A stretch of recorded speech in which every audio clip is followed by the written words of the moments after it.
রাত তখন 2টো। একটা ছেলে গঙ্গার পাশের জঙ্গলে বসেছিল, হাতে গাঁজার কলকে। তার বাকি বন্ধুরা আজ আসেনি। নেশা প্রায় চড়ে এসেছে। চারপাশে ঝিঁঝির ডাক যেন তার কাছে কালোয়াতি গানের মতন ঠেকছে। হঠাৎ শুনতে পেল একটা অদ্ভুত শব্দ। কোনো রকমে টলতে টলতে সেদিকেই গেল। ছেলেটার কাজ ছিল ওই জায়গাটা পাহারা দেওয়া, কিন্তু গিয়ে দেখে কেউ নেই।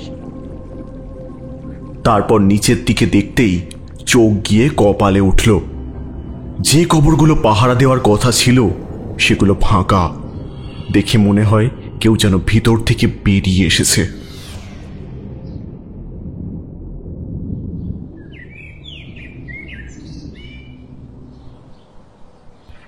সাগর সবে ঘুম থেকে উঠেছে। বয়স কম হলেও খুব ভোরে ওঠা তার অভ্যেস। এখন প্রায় সকাল 6টা। নিজের সব কাজ শেষ করে এবার সাধনার ঘরে ঢুকবে। এমন সময় যেন একটা গোড়াদের ফিটন গাড়ির মতন দ্রুত বেগে ছুটে এলেন বাড়ির মালকিন। বলি, এবার কি আমরা পাড়া ছড়া হব নাকি তোমার জন্য? সাধু সন্ত মানুষ ভেবে আশ্রয় দিয়েছে, আর তুমি কিনা সে মানটাও রাখবে না? কি হয়েছে? কি সমস্যা? এত জ্ঞানী পুরুষ হওয়া সত্ত্বেও তার ভয় পাওয়ার একটা কারণ আছেই। গতকাল রাতে দুজন নিচু জাতের মানুষ এসেছিল তার ঘরে। হিন্দু না মুসলিম তা জানার দরকার হয়নি। ভক্তি শ্রদ্ধাই হলো সবচেয়ে বড় কথা। যা ভেবেছিল তাই হলো। তোমায় আমরা সবাই গুরুদেব বলে মানি। তুমি ঘরে নিচু জাতের ম্লেচ্ছগুলোকে আসতে দিচ্ছ, কিচ্ছু বলিনি। নিচু জাতের মোল্লা ডেকে আনছো, তাতেও কোনো সমস্যা নেই, ছোঁয়াছুঁয়ি না হলেই হলো। কিন্তু আজ তুমি এটা কি করলে? কি হয়েছে সেটা খুলে না বললে কি বুঝবো বলো? ওই দেখো, বলে দরজার দিকে ইশারা করে দেখালেন কনিষ্ঠ সাধক সাগরময় শাস্ত্রীকে। সাগর মুখ বাড়িয়ে দেখল দরজায় দাঁড়িয়ে আছে একটা মেয়ে। তবে যে সে মেয়ে নয়। তার পরনের পোশাক তার জাত পাত ও পেশার স্বাক্ষর বহন করছে। মেয়েটিকে অপরূপ সুন্দরী দেখতে, কিন্তু তার পোশাক আর 5টা বাঙালি মেয়ের মতন নয়। পরনে শাড়ির বদলে একটি ঘাগরা। সেই ঘাগরার উচ্চতা সুগভীর নাভির নিচেই থেমে গিয়েছে। মাথা একটা আঁচলে ঢাকা। বক্ষের খাঁজ বিপজ্জনকভাবে দৃশ্যমান। অর্থাৎ এদের বাস কলকাতা তথা ভারত বিখ্যাত হাড় কাটা গলিতেই।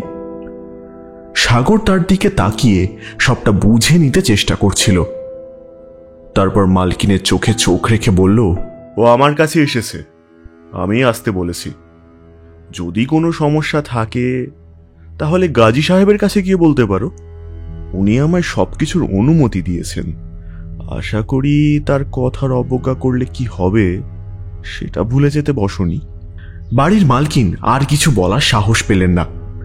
গাজী সাহেবের দোয়ায় তার স্বামী দাগি আসামি হওয়া সত্ত্বেও বেশ বড় সড়ো ব্যবসা খাড়া করতে পেরেছে। এখন তাকে ক্ষুব্ধ করে তোলা মানে তার সাধের দোতলা বাড়ি সাগরে ভেসে যাওয়া। সাগর দরজার দিকে এগিয়ে গেল। মেয়েটার মুখ দেখতে পায় না সে, কিন্তু কোন অমোঘ আকর্ষণে তার নিষিদ্ধ অঞ্চলের দিকে তাকিয়েই বলে ওঠে, নমস্কার, আমি সাগরময় শাস্ত্রী। আপনি আমায় খুঁজছিলেন? মেয়েটি মুখের পর্দা সরায়। সাগর তার মুখের দিকে তাকালো। এরকম মুখ যে নিষিদ্ধ পল্লীর আধারে আলো দেয় সাগরের ধারণাও ছিল না। ঠিক যেন কোনো দেবী মূর্তি, কিন্তু তাও কোথাও যেন পুরুষের যৌন লোভের শিকার। নমস্কার, আমার নাম ফুল্লরা। গাজী সাহেবের কুঠি থেকে আসছি। কিছু দরকার ছিল ঠিকই, তবে মনে হয় না এখন বলতে পারবো বলে। রাতে আসি? আসলে আমার চরম বিপদ। তবে এখন তো উনি...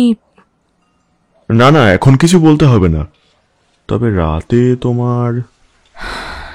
না, কোনো সমস্যা হবে না। আমার প্রাণ বাঁচুক, সেটাই যথেষ্ট। এখন আসি। বলে দ্রুত পদে বেরিয়ে গেল মেয়েটা। সে দ্রুত পায়ে ঝংকার তার মনের গভীরেও যেন প্রতিধ্বনিত হচ্ছে। নিজের ঘরে বসে নিজের গালে এক চড় মারল সাগর। আরো বেশ কয়েকটা চড় মারল। এ কি হয়েছে তার? বয়স কমপক্ষে 30। তন্ত্রের সাধনায় নিমজ্জিত হয়ে কাম বাসনা থেকে নিজেকে অনেক আগেই মুক্তি দিয়েছিল, কিন্তু এখন বুঝছে তার মুক্তি হয়নি। অবচেতন মনের সেই বাসনা আজ যেন বেরিয়ে এসেছে ওই তন্নি নারীকে দেখে। কিন্তু এ হতে দেওয়া যায় না। সামনে মা ত্রিপুরা সুন্দরী দেবী, দশম মহাবিদ্যার 9মতম দেবী। তার সামনে হাত জোর করে বলল, মা মা আমায় ক্ষমা করো মা। আজকে আমার দেহে ষড়রিপুর আবির্ভাব ঘটেছে। আমার এই বীর্যপতন ক্ষমা করে দিও মা। এই সাধনার মাঝে আমি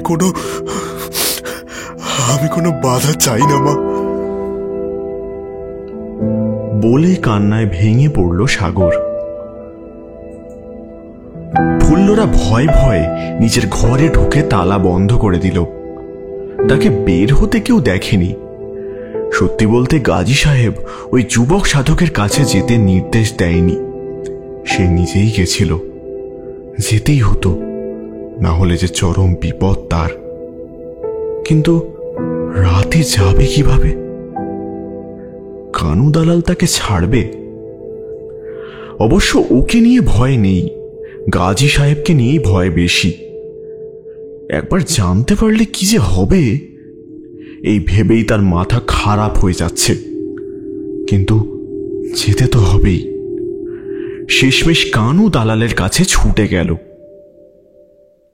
কানু, এই কানু, শোন না, একটা দরকারি কথা আছে। কে রে বাঞ্চুদ? ও তুই? ঘরে আয়। সবে ঘুম থেকে উঠে একটা বিড়ি টেনে হাঁকতে গেছিলাম। আয় ঘরে আয়। একটা কথা বলার ছিল। আজ রাতে আমায় একটু ছাড় দিবি? কেন রে মাগি, কি হয়েছে তোর আবার? এই তোর দোকান ঠিক কর। ফুল্লরা নিজের আঁচলটা ঠিক করে নিল। আসলে আমার শরীরটা ভালো নেই, একটু ছেড়ে দিলে ভালো হয় রে। কদিন ধরে সব মদ্দাগুলো আসছে, পুরো কাহিল করে দিচ্ছে। আজ আবার করলে মরে যাব রে। এই তোর কি হয়েছে? ও মা, গা তো জোরে পুড়ছে। কার কাছে যাবি? ওই যে আছে না, সাগর না কি যেন নাম, শুনেছি ভালো ওষুধ দেয়। যা, তবে আজ হলো গিয়ে রবিবার, ভালোই টান পড়েছে পকেটে। পরের রবিবার কিন্তু একসঙ্গে 2-3 জন ঢুকবে, পারবি তো? হ্যাঁ পারবো, কি আছে, গাঁজা টেনে নেমে পড়বো না হয়। জীবনটা তো অমনই হয়ে গেছে। সারা দিন ধরে মন থেকে সেই নারীকে মোছার চেষ্টা করে গেল সাগর, কিন্তু নারী দেহের গভীর গোপন অংশ তার কাছে এখনো রহস্যময়ী অজানা প্রান্তর। ভুলে যাওয়ার ব্যর্থ চেষ্টা করতে করতে রাত গভীর হল। সম্ভবত 10টা বাজতেই দরজায় টোকা পড়ল। দরজা খুলে দিল সাগর। ভিতরে এলো সে। এখন আরো কাছ থেকে দেখছে সে মেয়েটাকে। তবে এবার আর সাগরের ভিতরের খিদেটা জেগে উঠল না, বরং করুণা হলো। এমন অপরূপা সুন্দরী মেয়ে এই নিষিদ্ধ পল্লীর অন্ধকারে কি করছে? তার বাড়ি কোথায়? সব প্রশ্নই তাকে করতে ইচ্ছে করল। তুমি আমার চেয়ে বয়সে ছোট, তাই তোমায় ঠাকুর মশাই বলবো নাকি নাম ধরে ডাকবো কিছুই তো বুঝতে পারছি না। আমাকে সকলে সাগর শাস্ত্রী বলে ডাকে, তুমি সাগর বলে ডাকতে পারো, অসুবিধা নেই আমার।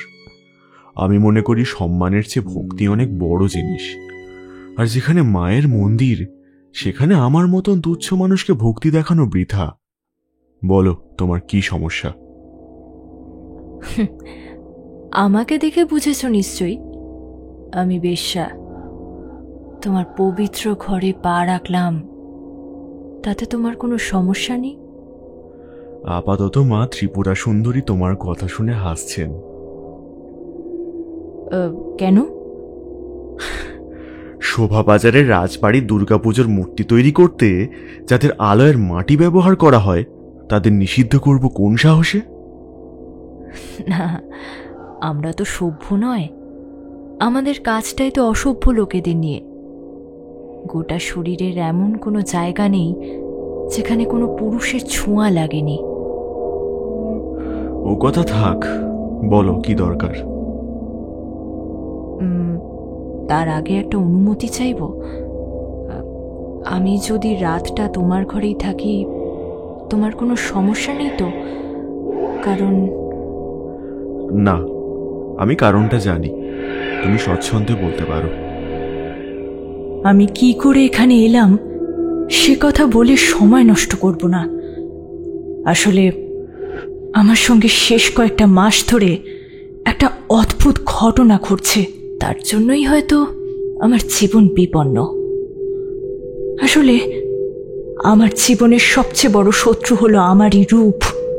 এই রূপের জন্যই কাজী সাহেবের কুঠিতে আমার দাম সবচেয়ে বেশি, তাই বাকিদের তুলনায় আমার ঘরের লোকের ভিড় বেড়েই যেত। একদিন এমন গেছে একসঙ্গে ঘরে 3 জন, সব সাহেব সুবোধ লোকজন, 3 জন মিলে একসঙ্গে মদ খেয়ে সেগুলো সহ্য করতাম। ব্যথায় কুঁকিয়ে উঠতাম, তারপর আবার একটু আফিং খেয়ে নেমে পড়তাম। সবার চেয়ে চাহিদা বেড়ে গেল, টাকাও ঢুকতো মুঠো মুঠো। কিন্তু বিপদ ঘটল অন্য জায়গায়। একদিন রাতে। দরজা খোল, কথা আছে। কি হয়েছে তাড়াতাড়ি বল, কাস্টমার আসবে, ঘরটা গোছাতে হবে। হাত ছেড়ে দে, কিছু করতে হবে না। এই দেখ কি এনেছি। তার হাতে খাবারের পোটলা। আমি বললাম, কি ব্যাপার? বাবা, ভালো খাবারের গন্ধ পাচ্ছি যে। মতলবটা কি বলতো? মতলব কিছুই না। আসলে হাস্তকে যখন ওরা দিচ্ছিল, বিশ্বাস কর আমার বেশ কষ্ট হচ্ছিল। তোর খুব লাগে তাই না? তুই তো কিছুটা বলিস না, শুধু চিৎকার করিস, বলতে পারিস না তোর লাগছে। কচি মদনের ঢং দেখো না। বলি সহ্য না করলে ধান্দা করবে কে? তুই এমনিতেই কতকে আমার উপর হিংসে করে। হ্যাঁ, ওই যে জিয়া আছে না, ওর মুখে শুনছিলাম ভুইয়াকে বলছে ওই ফুল্লরা মাগির পোষার দেখো না, কি আছে ওর মধ্যে যে আমাদের নাই। তার উপর কি শয়তানি দেখো, একসঙ্গে 3-4 জনকে নেয়।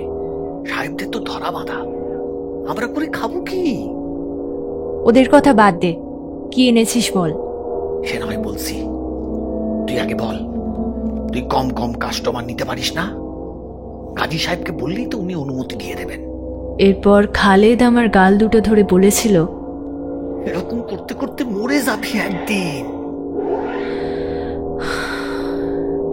মরতেই তো চাই, বাঁচতে চাইলে কবেই পালাতাম, কিন্তু পালালে মুক্তি কই?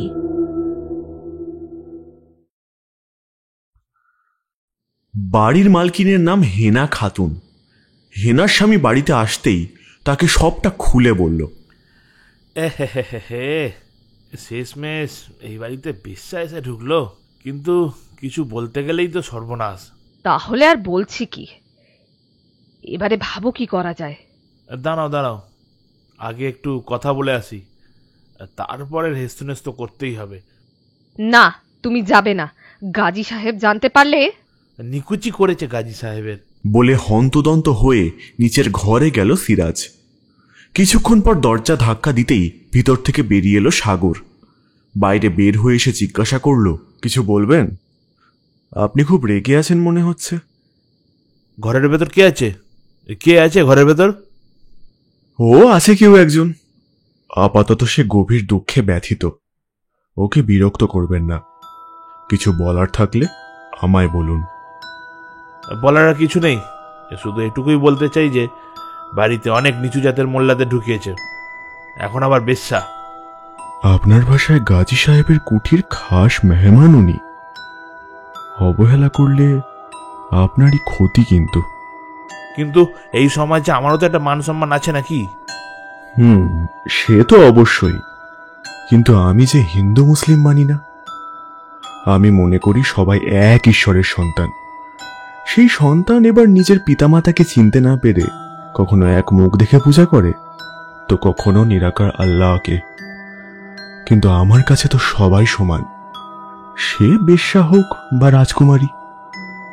আচ্ছা, তাহলে বেশ্যাদের আশা বন্ধ করবেন না, তাই তো? পরে বিপদ হলে আমার কাছে ছুটে আসবেন না কিন্তু। এই সমাজ আপনার উপর নজর রাখছে কিন্তু। এই কথা বলে সিরাজ চলে গেল। সাগর আবার ঘরে প্রবেশ করল।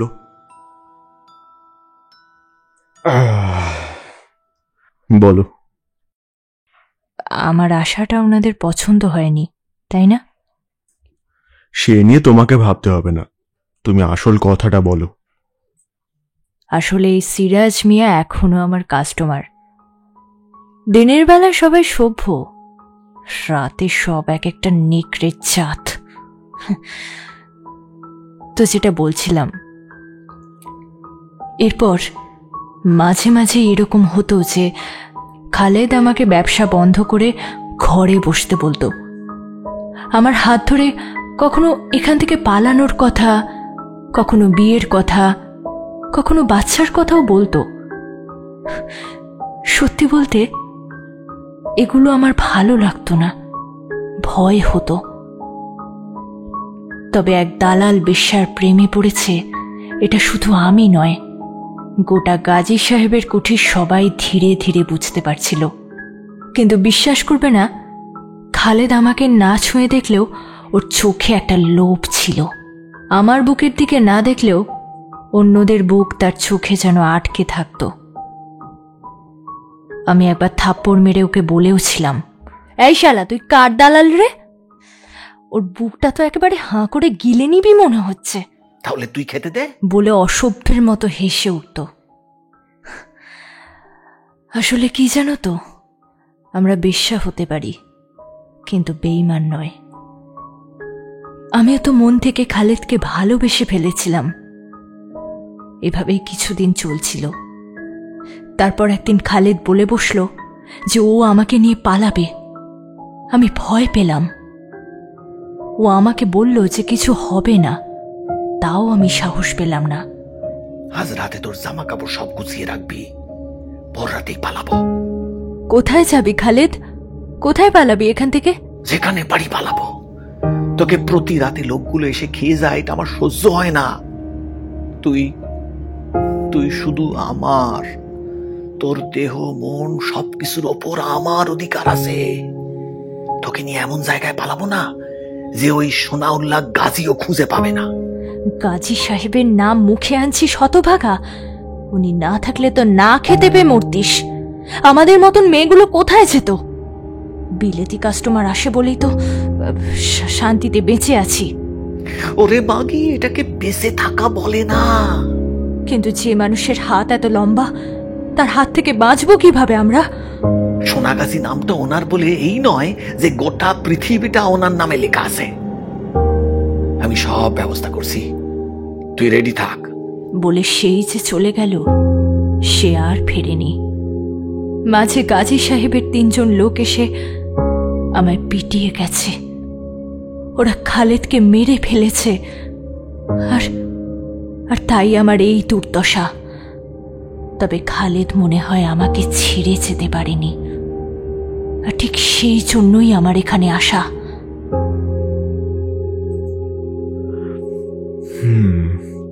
কিছু খেয়ে এসেছো? না, সময় পাইনি। আচ্ছা দাঁড়াও,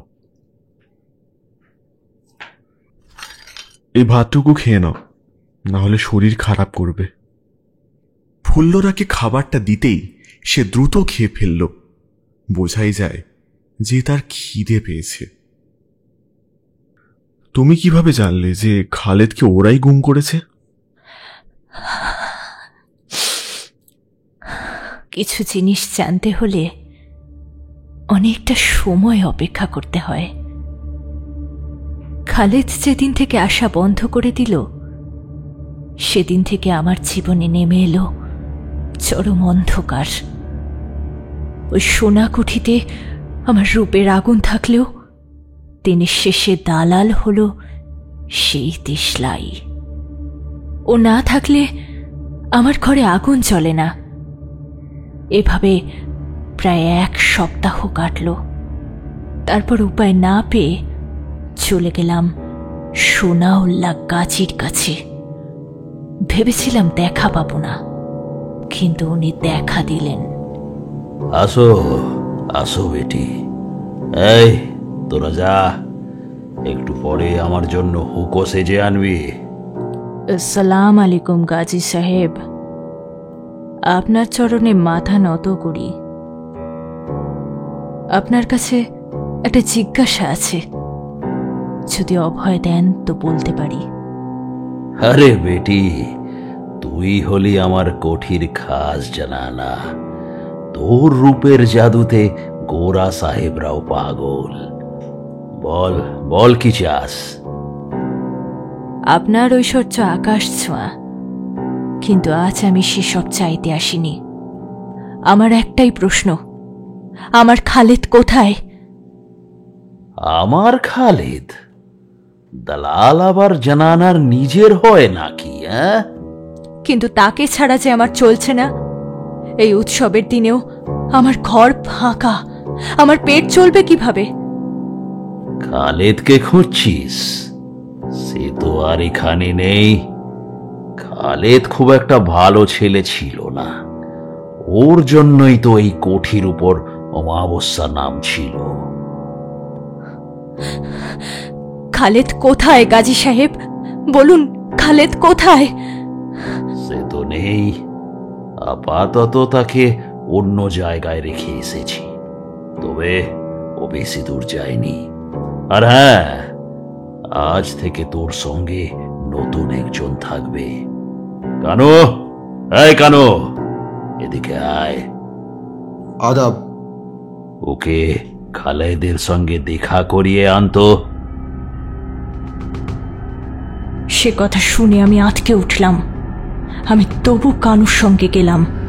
কোথায় আছে খালেদ? এ উত্তর খুঁজতে চাইছিলাম বারবার। গাজী সাহেবের বাড়ি পেরিয়ে গঙ্গার ঘাট ধরে হাঁটতে লাগলাম। আমার পিছনেই কানু ছিল।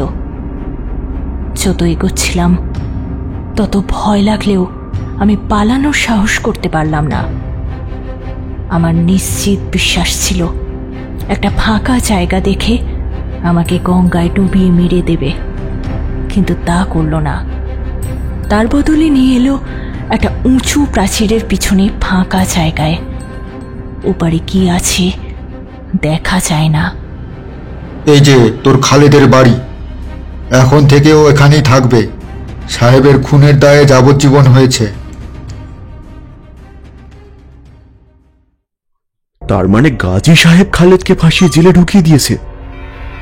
অবিশ্বাস্য। গাজী সাহেবের মতন মানুষ এমন করবেন ভাবাও যায় না।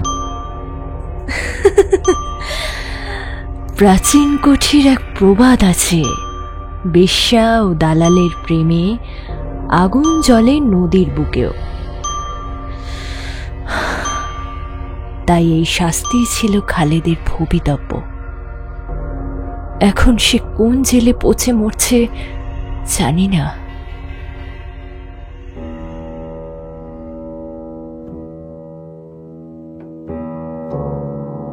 গাজী সাহেবের এখন বয়স হয়েছে, তবে তার তেজ এখনো একই রকম আছে। কিছু বলবি কেন? একটা ব্যাপার নিয়ে অনেকদিন ধরেই ভাবছিলাম, আজ বলেই ফেলি। কি জিনিস বল দেখি, আমিও শুনি। ছোট মুখে অনেক বড় কথা বলা হয়ে যাবে, তাও বলছি। এই সাগর শাস্ত্রী না কে যেন, ওই কচি সাধক সিরাজ মিয়ার বাড়ি গিয়ে যে উঠেছে, ওকে আমার ঠিক ভালো লাগছে না। মুসলমান বাড়িতে বসে হিন্দু দেবীর সাধনা করছে, এটা আপনি জানেন শুধু, আর এখানে যারা থাকে তারা আপনার ভয়ে চুপ করে থাকে।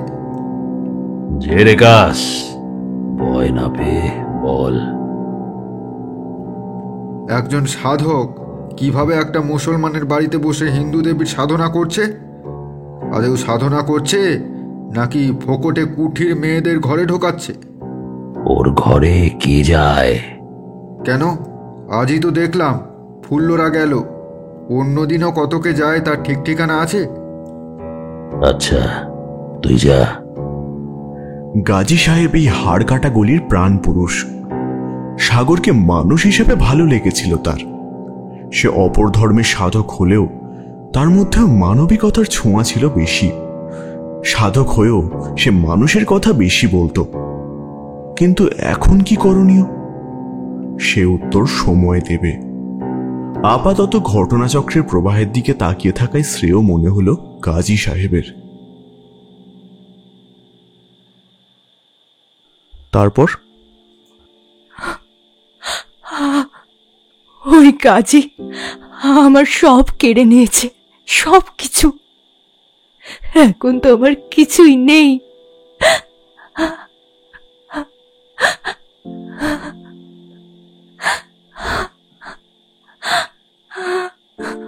এই কথা বলে কাঁদতে থাকে মেয়েটা। সত্যি তো, সে বড় একা। তার পরিবার তো দূরের কথা, তার সঙ্গে দুদণ্ড কথা বলবে এমন কোনো মানুষও নেই, ঠিক যেমন সাগরের। তবে সাগর একা নয়, সে তার মহামায়ার আশ্রয়ে দিন কাটায়। সাগর এবার এক গ্লাস জল তার দিকে এগিয়ে দিল। নাও, জলটা খাও, কেঁদো না। সবকিছুই তো আসলে ভাগ্যের পরিহাস। বাকিটা বলো।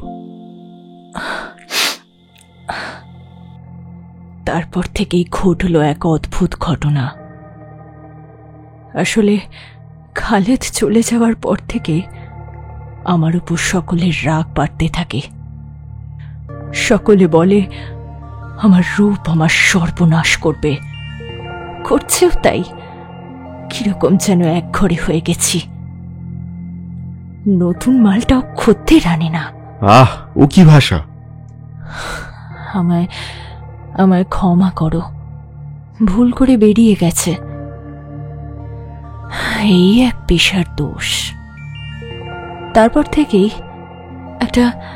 একটা অদ্ভুত ব্যাপার ঘটছে। এটা গত পূর্ণিমার কথা। ভোরবেলার দিকে আমি একটু ঘুমিয়ে পড়েছিলাম। হঠাৎ করে মনে হলো কেউ যেন আমার মুখ চেপে ধরেছে। আমার দম আটকে আসছিল। আমি চোখ খুলতে গিয়েও খুলতে পারলাম না, কারণ চোখ কাপড় দিয়ে বেঁধে রেখেছিল। আমি না পারছি চিৎকার করতে, না পারছি দেখতে। এমন সময় বুঝতে পারলাম আমি হাওয়ায় ভাসছি, শুধু পাটা ধরে আছে কেউ। হাত পা সবই যদিও বাঁধা। তারপর মনে হলো দ্রুত বেগে কেউ আমায় টেনে নিয়ে যাচ্ছে। কোথায় টেনে নিয়ে গেল? একটু পরেই টের পেলাম চারপাশে পাখি ডাকছে, নদীর জলের শব্দ। আর ঠিক তখনই বুঝতে পারলাম আমার শরীর থেকে সমস্ত কাপড় খুলে নিচ্ছে কেউ। আমি আতঙ্কে চিৎকার করতে লাগলাম, কিন্তু আওয়াজ বেরোলো না। তারপর আমায় উল্টো করে শুয়ে। তারপর কি করলো? তুমি কি নির্বোধ? আমায় এক প্রকার বলাৎকার করলো সে। না না, মানে আমি সেটা বলতে চাইনি। আমায় ক্ষমা করো সাগর। আসলে উত্তেজনায় মাথা ঠিক নেই আমার। 4 দিন হয়ে গেল নেশা করিনি। মাথাটা কেমন যেন ভন ভন করছে। আচ্ছা, তারপর বলো, শান্ত হয়ে বলো। আমি তারপর অজ্ঞান হয়ে গেছিলাম। জেগে উঠে দেখলাম যথারীতি শরীরে কোনো পোশাক নেই। কোনো রকমে সব পরে নিয়ে উঠে দাঁড়ালাম। চারপাশে তাকিয়ে দেখে বুঝলাম এটা আমার ঘর থেকে খুব বেশি দূরে নয়। কি করে সেখানে গেলাম, কে নিয়ে গেল, কিছুই বুঝলাম না। আমার তলপেটে ভয়ঙ্কর ব্যথা করছিল। এক প্রকার খুঁড়িয়ে খুঁড়িয়ে বাড়ি এলাম। এসে কি দেখলাম জানো? বন্ধ, আমার ঘরের দরজা বন্ধ। এতে আশ্চর্যের কি আছে? আছে সাগর, আছে। কারণ ঘরের দরজা ভিতর থেকে বন্ধ ছিল। কিভাবে? আমি সত্যি জানি না কিভাবে এটা সম্ভব। তবে কি আমি যা ভাবছি তাই? তুমি কি ভাবছো জানি না, তবে আমি আর ভাবতে পারছি না। তারপর আরো বেশ কিছু ঘটনা ঘটেছে। সারা শরীর জুড়ে ব্যথার জন্য আমি আর কাজে নামতে পারিনি। সমস্ত শরীর জুড়ে ব্যথা। কিন্তু তার পরদিন রাতে আবার একই ঘটনা ঘটল। এবার হলো ঘরের ভিতর। আমার গোটা শরীর অবশ হয়ে গেল সেই মুহূর্তে। একে একে ছিঁড়ে ফেলল পোশাক। তারপর পা দুটো ফাঁক করে সেখানে দাঁত বসালো। আমি চিৎকার করে উঠলাম, কিন্তু কোনো আওয়াজ বেরোলো না। তারপর আমার বুক দুটো চেপে ধরল, কিন্তু সেটাকে চেপে ধরা বলে না, যেন ধারালো হাত দিয়ে ফালা ফালা করে দেবে। সঙ্গে নিচে অকথ্য অত্যাচার আর সেরকম যন্ত্রণা। আর পারছি না, ওষুধ কেনার টাকা নেই। কি করে সারবে এই যন্ত্রণা?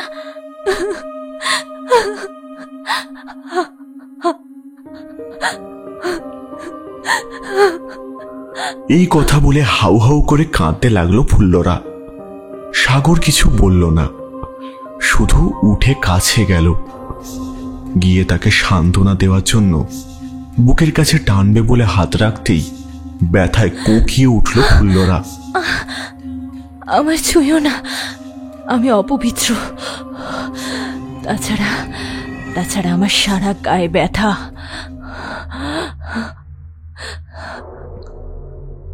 সাগর নিজের হাতের মোমবাতিটা তুলে নিয়ে ফুল্লরার পিঠের দিকে দেখল। দেখে গা শিউরে ওঠার জোগাড়। গোটা পিঠ জুড়ে যেন কোনো এক চাবুক তাণ্ডব নৃত্য চালিয়েছে। এটা কিসের দাগ? এটাই কি সেই প্রথম দিনের চিহ্ন? হ্যাঁ, কিন্তু বাকি ক্ষতগুলো আরো ভয়ানক। সেগুলো আমায় দেখাবে? যদি সম্ভব হয় তবেই দেখিও। হয়তো আমার আশঙ্কাই ঠিক। ফুল্লরা দ্বিধা বোধ করল না। আমাদের লাজ শরম যে হুগলি নদীর জলে কবেই ভাসিয়ে দিয়েছি সাগর। এখন আর সেসব নেই। একে একে উন্মুক্ত করল পোশাকের বাঁধন। কিন্তু সত্যি বলতে সে উন্মুক্ত শরীর সাগরের মনের ভিতর উত্তেজনার সঞ্চার ঘটালো না, বরঞ্চ সাগরের গোটা শরীর কেঁপে উঠল। বুক থেকে শুরু করে নারীর গোপন অঙ্গের উপর পর্যন্ত যেন একটা লোহিত সাগর বয়ে চলেছে।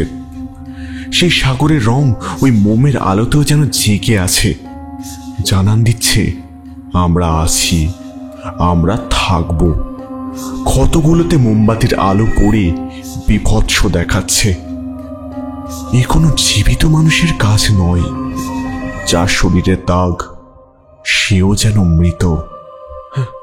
এ কি হয়েছে তোমার? দাঁড়াও, আমি আসছি বলেই পাশের ঘরে চলে গেল সে। একটু পরেই ফিরে এলো এ ঘরে। কিন্তু কোনো কিন্তু না। আমি তোমার কাটা জায়গায় ওষুধ দেব, না হলে জনি পচে গন্ধ বেরোবে কিন্তু। আর তুমি বাঁচবেও না। এই ক্ষত তোমায় মেরেই ফেলবে।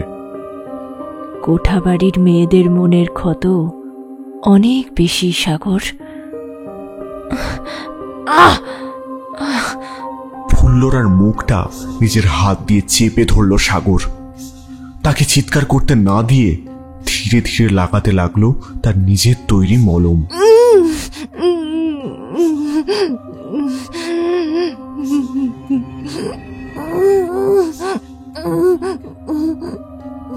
বহু জঙ্গল ঘুরে ভেষজ গাছ সংগ্রহ করে এটা বানানো। মলম লাগাতে লাগাতে সাগর মনে মনে ভাবল, এ কত বড়ই অস্বাভাবিক। এসব ভাবতে ভাবতে হাত যখন জনির ক্ষতর কাছে পৌঁছেছে তখন সে চমকে উঠল। সে ফুল্লরাকে একটা প্রশ্ন করতে চায়, কিন্তু ওষুধ লাগানোর ফলে সে চিৎকার করবে। তাই সেই ক্ষতর দিকে নিবিড় দৃষ্টিতে তাকিয়ে থাকল।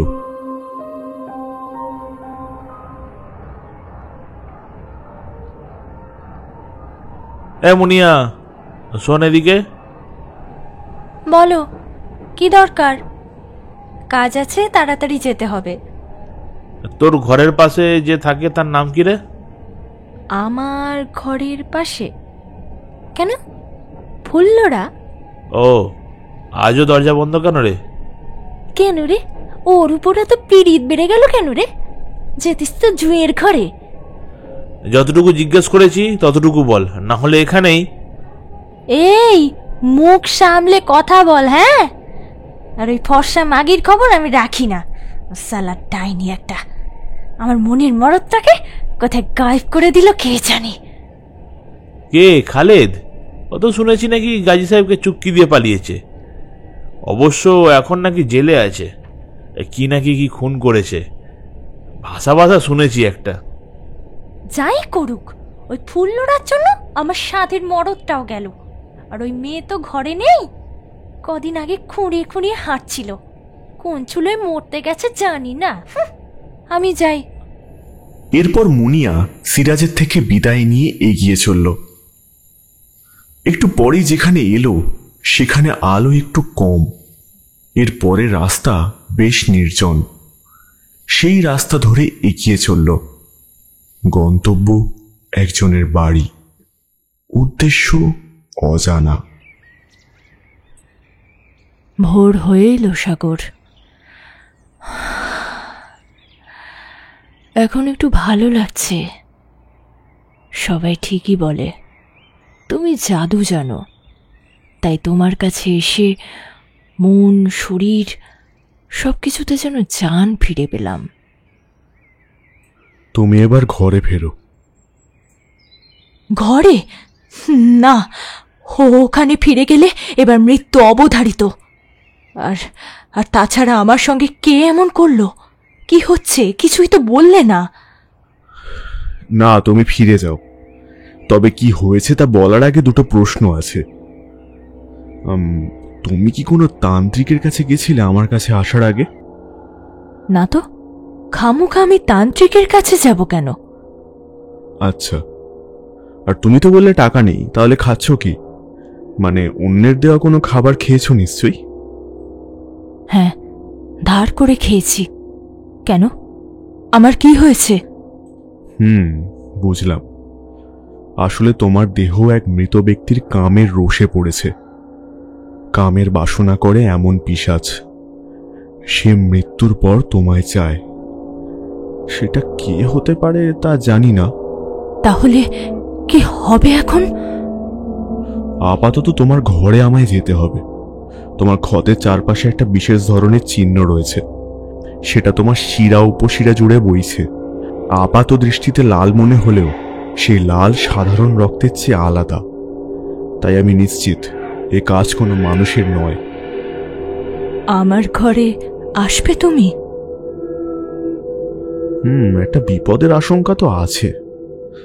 যতই হোক, আমি এক সাধক। কিছু মনে করো না, কিন্তু কোনো এক গণিকার ঘরে যাওয়াটা বহু মানুষের অনুভূতিতে আঘাত হানতে পারে। ফুল্লরা নিজের পোশাক চাপিয়ে নিল, তারপর ঘর থেকে বেরিয়ে যেতে যেতে বলল, তোমার কাছে ওষুধ নিতে এসেছিলাম, তুমি তা দিয়েছ। এরপর আর কিছু চাওয়ার নেই আমার।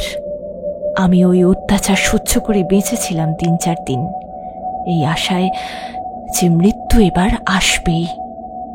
কিন্তু না এলো খালেদ, না এলো মৃত্যু। অতঃপর তুমি যা করার করো, আমার কিছু বলার নেই। রাতে নদীর ধার ঘেঁষে এসো, আমি সব ব্যবস্থা করে রাখব। ফুল্লরা, যাবজ্জীবন মানে মরে যাওয়া নয়, সে ফিরবে, তার জন্য অপেক্ষা করো। আপাতত ঘরে যাও, আমি আসছি রাতে। কি গো, কাল রাতে কখন বাড়ি এসেছো? যা তো, ঘুমোতে দে। ওই মাগিটা রাতে এসে সারা রাত ছিল নিচের ঘরে। নিচের ঘর মানে? সাগরের ঘর? ওই বজ্জাত লোকটার সঙ্গে পরামর্শ করতে গেছিল। না, এর একটা হেস্তনেস্ত করতেই হবে। অবশ্য কথাটা শেষ না করে একটা বিকৃত হাসি হেসে উঠল সিরাজ। তারপর বলল ঠিক কি কি করেছে গত রাতে। প্রথমে মুনিয়ার সঙ্গে কথা বলে সে ফুল্লরার ঘরের দিকে গেছিল। ঘর অন্ধকার, সেটা বেশ অবাক লেগেছিল তার। তারপর সোজা চলে যায় রামনাথ চক্রবর্তীর কাছে একটা ব্যাপারে সলা পরামর্শ করতে। কিন্তু তুমি ওই বজ্জাতের কাছে গিয়েছিলে কেন? কাঁটা দিয়ে কাঁটা তুলতে।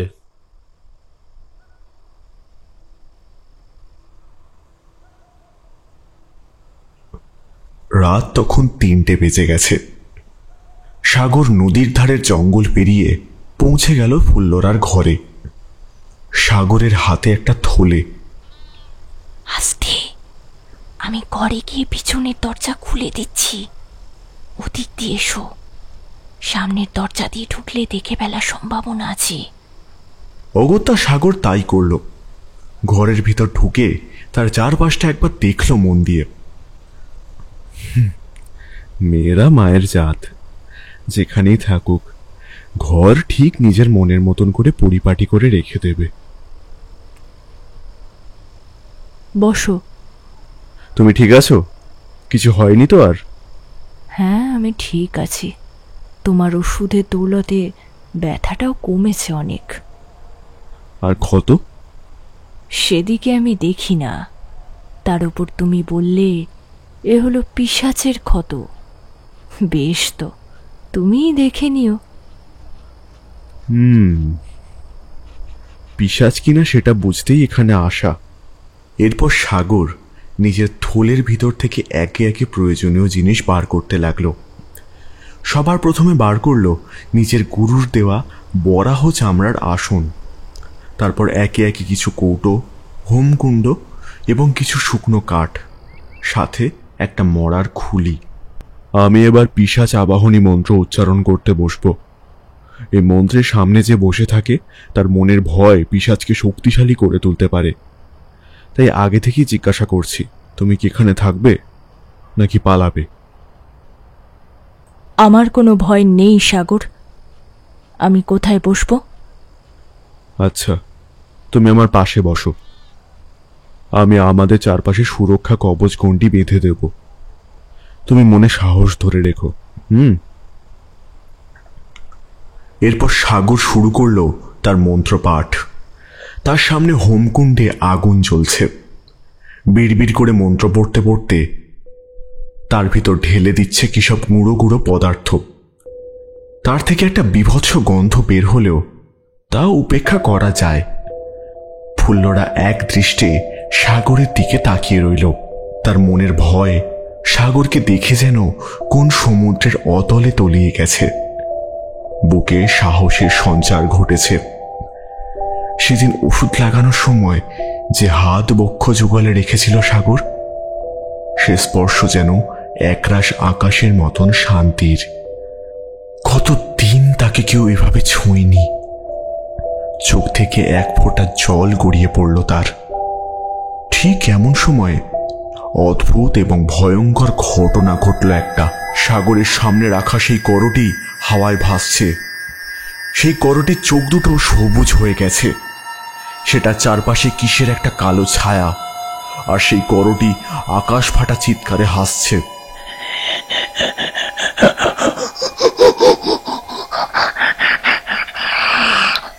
কে তুই? কি চাস বল? এমন সময় ফুল্লরা সাগরকে জড়িয়ে ধরে চিৎকার করতে শুরু করলো। ভয় পেয়েছে সে। তার ভয় পাওয়া চিৎকার শুনে সেই করটি যেন কিছুক্ষণের জন্য থেমে গেল। তার সমস্ত চিৎকার থেমে গেল তখন। ওটা কি ছিল? ও আসতেই আমার ক্ষতগুলো যেন আবার জ্বলে উঠল। আমি পারবো না, মরে যাব আমি। আমি মরতেই চাই, মরলে তবে মুক্তি। ফুল্লরা, ফুল্লরা, চুপ, একদম চুপ। তোমাকে আমি মরতে দেব না, কিন্তু ঠিক কি হচ্ছে তোমার সঙ্গে সেটা জানতে না পারলে যে ভীষণ বিপদ। অবশ্য সেটা জানার একটা পন্থা আছে, তবে সেই বন্ধন নির্ভর করছে তোমার অবচেতন মনের শক্তির উপর। তুমি আমার সামনে এসে বসো। ফুল্লরা সাগরের কথা মতো তার সামনে এসে বসল। ফুল্লরা সাগরের মুখোমুখি বসতেই সাগর ফুল্লরার কপালে হাত রাখল। হাত রেখে মন্ত্র পড়তে শুরু করলো। একটু পরেই সাগর হাত সরিয়ে নিয়ে জিজ্ঞাসা করলো, ফুল্লরা, কি জানলে? তুমি বলেছিলে খালেদ জেলে আছে, তাই তো? কিন্তু কি? আমি এক্ষুনি যেটা করলাম সেটাকে বলে মনের বিন্যাসতন্ত্র। এতে তোমার মন ও তোমার মনের সঙ্গে যুক্ত মানুষের স্মৃতি দেখা যায়।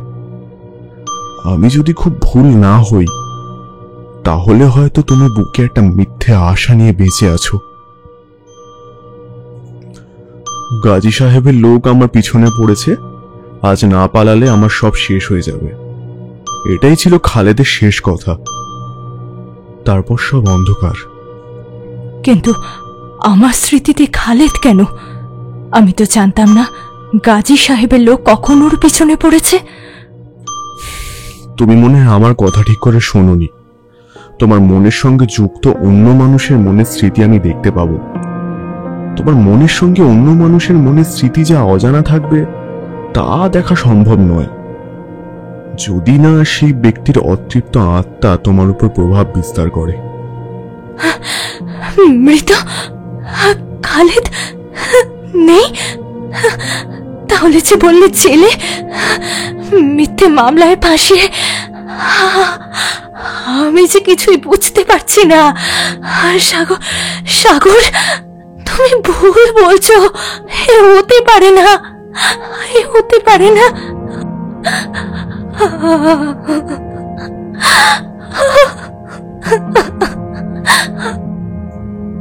সম্ভব। তুমিই তো বলেছিলে প্রাচীন কুঠির এক প্রবাদ আছে, গণিকা ও দালালের প্রেমে আগুন জ্বলে নদীর বুকেও। সেই আগুন নেভাতে গাজী সাহেব বদ্ধপরিকর। তা কি তুমি বোঝো না ফুল্লরা? তবে অবশ্য যা দেখলাম সবটাই আবছা। কিন্তু একটাই খটকা, এই মুনিয়াকে, তার হাতে খালেদের মরা মাথা ঝুলছিল কেন?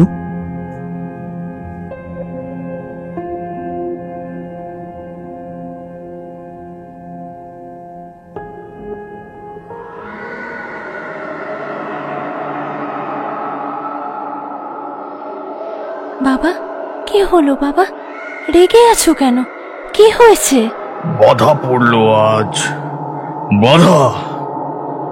ওই অপবিত্র নারী, ওকে কেউ সাহায্য করছে। সে না থাকলে আজই কাজ শেষ হয়ে যেত। কে বাবা? তার নাম কি? সে ফুল্লরার ঘরে কি করছে? সে আমি কি জানি। পরশু অমাবস্যার আগে ওকে চাই। মনে হয় ওই কবিরাজ। কিন্তু সে কি করে জানবে এত ভালো মানের তন্ত্র? খোঁজ নে, খোঁজ নে। ওই গণিকার দেহের গভীরে প্রবেশ করেছি। ওর কাছে যা আছে সেটা আরেকটু দরকার। এখন কোনো গন্ডগোল আমার চাই না। মুনিয়া আর কথা বাড়ালো না। সে ধীরে ধীরে উঠে এলো। বাইরে এসে মনে পড়ল পরশু দিনের কথা। কি যেন নাম? সাগরময় শাস্ত্রী। সেদিন তো ওর কাছেই গেছিল ফুল্লরা, কিন্তু সে তো মনে হয় চিকিৎসার জন্য। তারপর কি হয়েছে সেখানে? এসব ভাবতে ভাবতে নদীর পাড় ধরে হাঁটা দিল মুনিয়া। এদিকে কেউ আসে না। এবার একটু ভয় লাগছে। ফুল্লরাকে অঘরী বাবা না পেলে। ওই মেয়ের মনে ভালোবাসা আছে, দুঃখ আছে। তার মানে আমার এই সাধনার জন্য আদর্শ। কিন্তু খালিদকে তো আমিও ভালোবাসি বাবা। আমার মনেও তো আমার থেকে খালিদকে যে কেড়ে নিয়েছে। চুপ! খালেদ তোকে চায় না। ওদের আত্মার মিলন ঘটে গেছে, ওদের বন্ধন পবিত্র। তাই ওই বেশ্যাকে দরকার, না হলে সব কিছু ভেস্তে যাবে রে। কি ভেস্তে যাবে? তুই চাস না মেয়েটা দুগ্ধে দুগ্ধে মরুক? সেটা তো হবেই, মরবে, ও মরবে। তারপর শুরু হবে অমৃতের সন্ধান।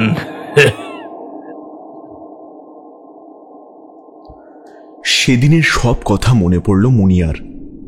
কিন্তু এরপর কি হবে? কি চায় অঘরী? কেন? হঠাৎ থমকে দাঁড়ালো সে। দাঁড়াতেই হবে। সামনে দাঁড়িয়ে আছে একটা অচেনা মুখ। না, মুখ নয়, একটা ছায়া মূর্তি, খুব চেনা। হাতের কোনো মাংস আর অবশিষ্ট নেই তার। ঠোঁট দুটো লোহার তার দিয়ে সেলাই করা, আর মুখটা সেটা খুব চেনা মুনিয়ার। সেই ছায়া মূর্তি লাফিয়ে এসে পড়ল মুনিয়ার উপর। মুনিয়া দেখল তার ঠোঁটের ভিতর থেকে রক্ত ঝরছে। হঠাৎ মুনিয়ার ঘাড়ে এক কামড় বসালো খালেদের পিশাচরূপী মূর্তি।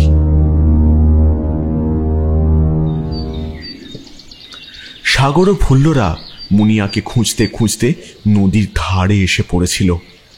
হঠাৎ সাগর বলল, তুমি এদিকে এসো। এটাই কি মুনিয়া? হ্যাঁ, এ কি? এই অবস্থা কে করলো ওর? পিশাচ, দাঁড়াও একটু। এই বলে সাগর আগের মতনই মুনিয়ার কপালে হাত রাখল। 2 মিনিট গেল, 3 মিনিট গেল। তারপর হঠাৎ সাগর ছিটকে পড়ে গেল। ফুল্লরা তার পাশে ছুটে গিয়ে বলল, কি হয়েছে? কি দেখলে? ভয়ঙ্কর। এই জিনিস হবে স্বপ্নেও ভাবিনি। ফুল্লরা, তোমাকে বাঁচাতেই হবে, না হলে তুমি শেষ হয়ে যাবে। আধারের যাত্রী হয়ে বাঁচতে হবে তোমায়, অমরত্বের জন্মদাত্রী হয়ে। সেটা হতে দেওয়া যাবে না। কি হয়েছে আমায় একটু বলো। পরে বলবো, আগে তুমি তোমার ঘরে যাও, আমি আসছি। এই কথা বলে একটা অজানা পাথর আটকানো সুতো পরিয়ে দিল ফুল্লরার হাতে। এটা একটা রক্ষা কবচের মতন, তবে স্থায়ী নয়। সাগর দ্রুত পায়ে হাঁটা দিল। গন্তব্য নিজের বাড়ি। ভোর হতে আর হয়তো 2 ঘন্টা বাকি। তার আগেই যা করার করতে হবে। সমস্ত প্রয়োজনীয় জিনিস ফুল্লরার ঘরেই আছে। শুধু একটা জিনিসই আনা হয়নি। রাতের নিস্তব্ধতার সামনে রেখে সে এগিয়ে চলল নিজের ঘরের দিকে। সন্তর্পণে ঘরে ঢুকে মা ত্রিপুরা সুন্দরী দেবীর মূর্তিটা সরালো।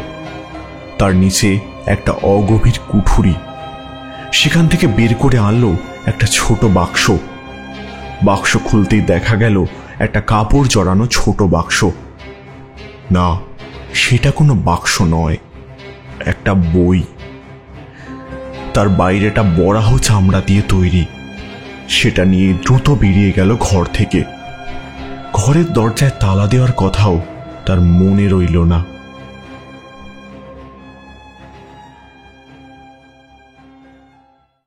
সব ব্যবস্থা করো তো? হ্যাঁ, 10টা লোক, প্রত্যেকের হাতে মোটা মোটা লাঠি আছে। আসল কাজটা কে করবে? লোক আছে, একটু দাঁড়াও। আপনি এভাবে উপকার করবেন সেটা ভাবিনি। ওসব উপকার আমি রাখি না। আজ তোর জন্য শুয়োর মেরে হাত গন্ধ করছি, তুই পরে আমার হয়ে পিছন মারিয়ে দিস কারুর। কে মারবি তো? হ্যাঁ দাদা, ওই গাজির চেয়ে আপনার সাহায্য বেশি পেয়েছি। তাছাড়া ওই মালটা বিদে হবে না এমনি এমনি। মাথায় গাজী সাহেবের হাত আছে। বলের হাত আছে শালা। ওই গারলটার জন্য আমি রাজাবাবুর কাছে মার খেয়েছিলাম। শালা বলে কিনা বেশ্যার মাটি পবিত্র। বল শুয়োর একটা। এমন সময় একটা লোক ছুটে এসে খবর দিল নিজের বাড়িতে এসেছে সাগরময়। সাগরময় দ্রুত পায়ে হেঁটে ফুল্লরার ঘরে গিয়ে থামল। ঘরে গিয়ে দেখল ফুল্লরা চুপ করে বসে আছে। সাগর তাকে দেখে একটু আশ্বস্ত হল। ফুল্লরা, তুমি ঠিক আছো? সাগর বেশ কয়েকবার তার নাম ধরে ডাকে। তারপর তার গায়ে হাত দিয়ে ডাকতেই ফুল্লরার দেহ মাটিতে লুটিয়ে পড়ল। না, সে মরেনি, গভীর ঘুমে আচ্ছন্ন। কিন্তু বন্ধ চোখ দুটো অমন অস্বাভাবিকভাবে কাঁপছে কেন? ঠিক তখনই একটা ঝড় উঠল। সাগরের কিছু বুঝতে বাকি রইল না আর। সেই পিশাচ আসছে, তার আসার আগের প্রস্তুতি এটা। খালেদের পিশাচ দেহ আসার আগেই ফুল্লরা ভিতর থেকে পঙ্গু হয়ে যায়। তারপর পিশাচ এসে তাকে ভোগ করতে থাকে। তবে এই ভোগ দৈহিক নয়, নেই কোনো কামের বাসনা। ফুল্লরার আত্মাকে কুড়ে কুড়ে খায়। আজও তাই হবে, কিন্তু কেন? সেসব ভাবার সময় নেই এখন। আবার সাজাতে বসল যজ্ঞের কুণ্ড। হাতে সময় বেশি নেই। চারপাশে একটা গণ্ডি কাটল, ফুল্লরাকে তুলে এনে রাখলো সেই গণ্ডির ভিতর। তারপর শুরু করলো যজ্ঞ পর্ব। বাইরে ঝড় বেড়েই চলেছে, তার মধ্যেই মন্ত্র পড়তে লাগলো সাগর। কিছুক্ষণ পরেই একটা বিকট আওয়াজ হলো। দূরে কোথাও একটা বাজ পড়ল। তার আলোয় দেখা গেল একটা ছায়া মূর্তি ঠিক দরজার বাইরেই দাঁড়িয়ে আছে। কে তুই? আমার ফুল্লরা কোথায়? আমি ওর চামড়ার গন্ধ পাচ্ছি, ওর ব্যথা টের পাচ্ছি। কোথায়? আমি যেই হই না কেন, তুমি কে? জীবিত নাকি মৃত? আমি খালেদ, আমি বেঁচে নেই আর।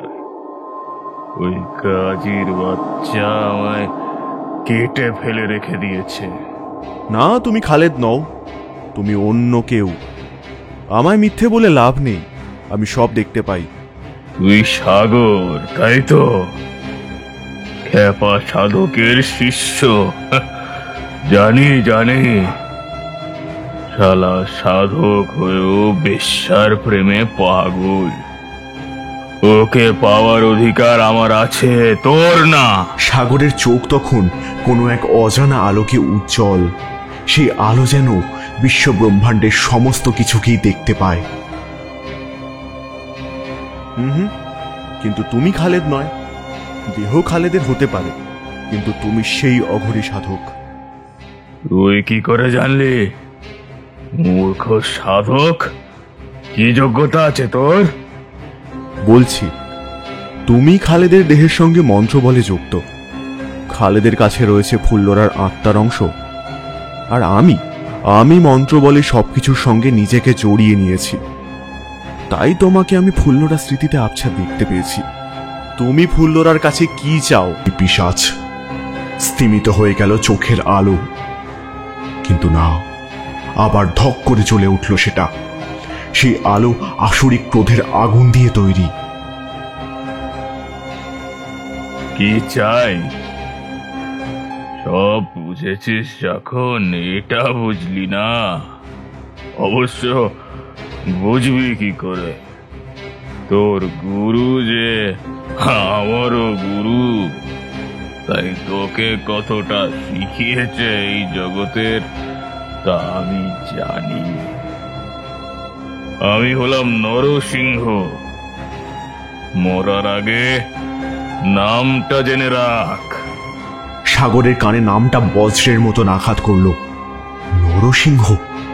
এ তো সেই লোক যে তার গুরুকে হত্যা করেছিল কোনো এক অজ্ঞাত উপায়ে। সাগরের গোটা শরীর যেন জ্বলে উঠল। নিজেকে শান্ত রাখতে চেষ্টা করল সে। এখন ফুল্লরাকে বাঁচাতেই হবে। আমি চাই অমরত্ব। আমি প্রায় 80% কাজ সম্পন্ন করে ফেলেছি। আমায় আর আটকাতে পারবি না। আজ ওকে পেলেই আমার মুক্তি। কথা শেষ করেই সেই পিশাচ এগিয়ে আসতে লাগলো ওদের দিকে, কিন্তু পারল না।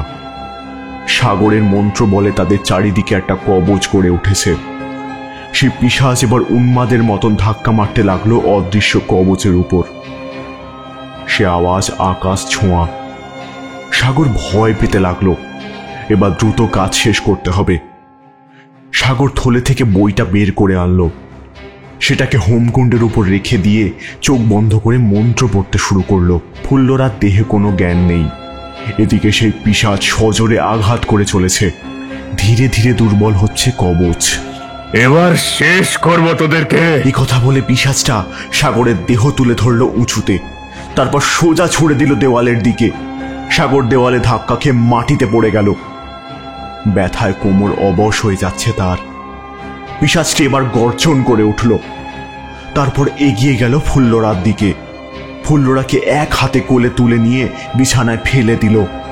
এক ঝটকায় ছিঁড়ে ফেলল মেয়েটার সমস্ত পোশাক।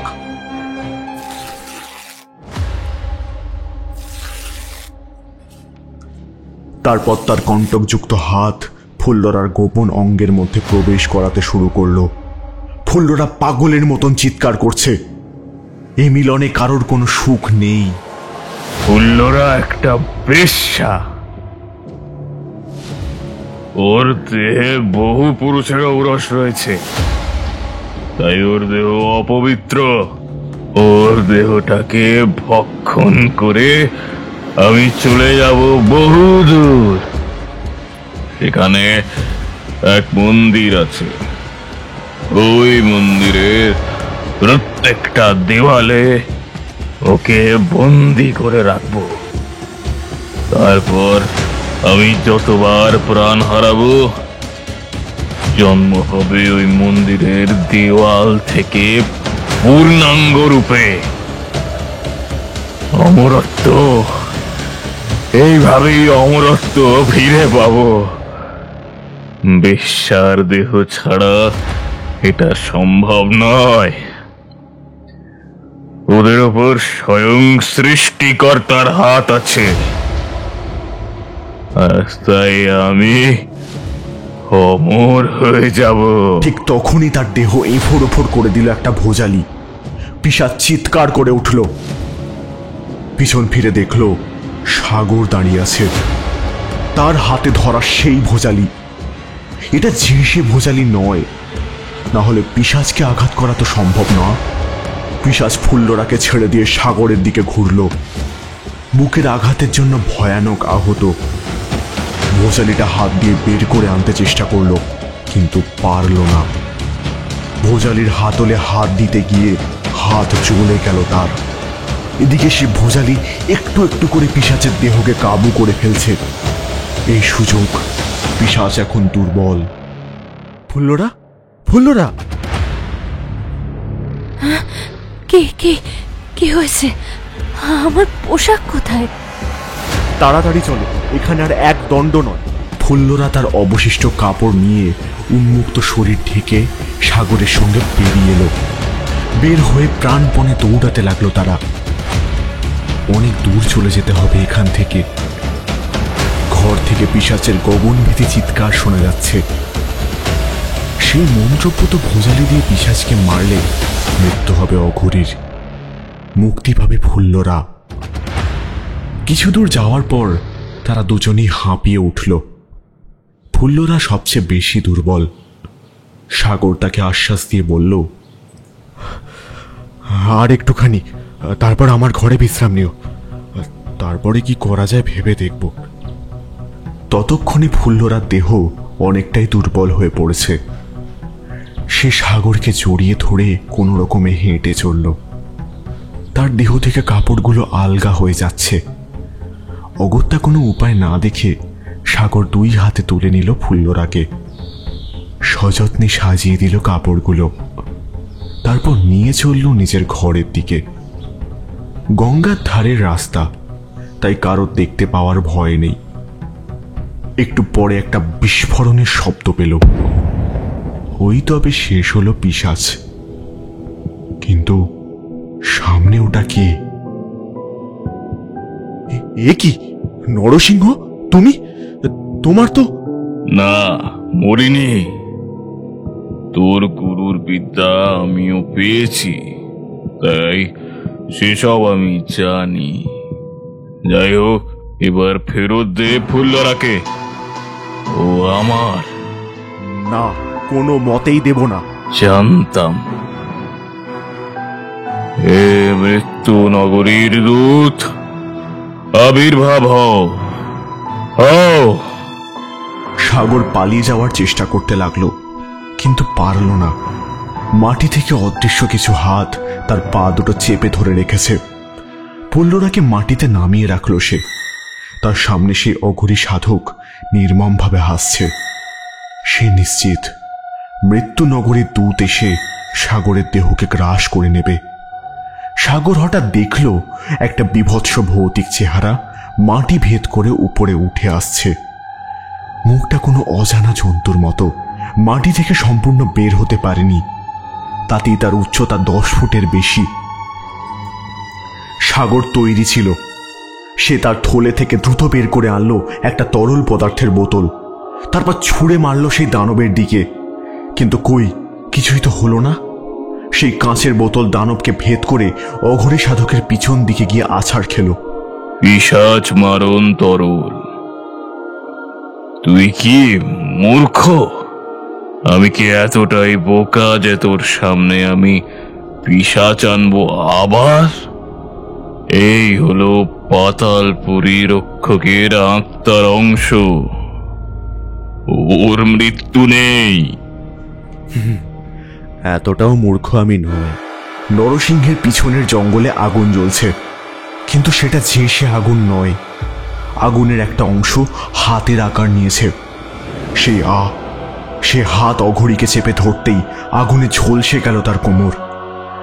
সে সাগরের শক্তিকে একটু অবজ্ঞা করেছিল।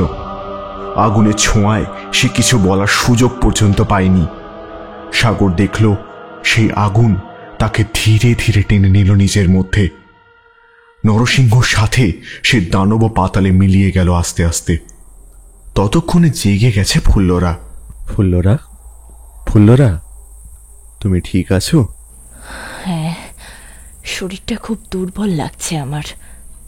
ঘরে নিয়ে চলো আমায়, আমি আর পারছি না। হ্যাঁ হ্যাঁ, চলো। হাঁটতে হাঁটতে তারা ঘরে চলে এলো। দুজনেই খুব ক্লান্ত। ঘরে ঢুকে টলে পড়ে গেল ফুল্লরা। সাগর তাকে দুহাত দিয়ে সামলে নিল, তাকে ধরে বিছানায় শুইয়ে দিল। তার মাথায় হাত বুলিয়ে দিয়ে ঘর থেকে বেরোতে যাবে। সাগর, একটু আমার কাছে আসবে? কি বলো? একটু বসো। তোমার গায়ে জ্বর এসেছে, তুমি একটু শুয়ে থাকো, আমি আসছি। দোহাই তোমার, একটু বসো এখানে, কিছু কথা বলার আছে। বলো ফুল্লরা, আমি তোমার পাশেই বসে আছি। আমি তোমার কাছে মন থেকে কৃতজ্ঞ। তুমি না থাকলে আমি কোথায় হারিয়ে যেতাম জানি না। এত বছর এখানে আছি, তুমি ছাড়া আমার সঙ্গে ভালো করে কেউ কথা পর্যন্ত বলেনি। তুমি অচেনা হয়েও আমার প্রাণ বাঁচিয়েছ। কি বলেছে ধন্যবাদ দেব?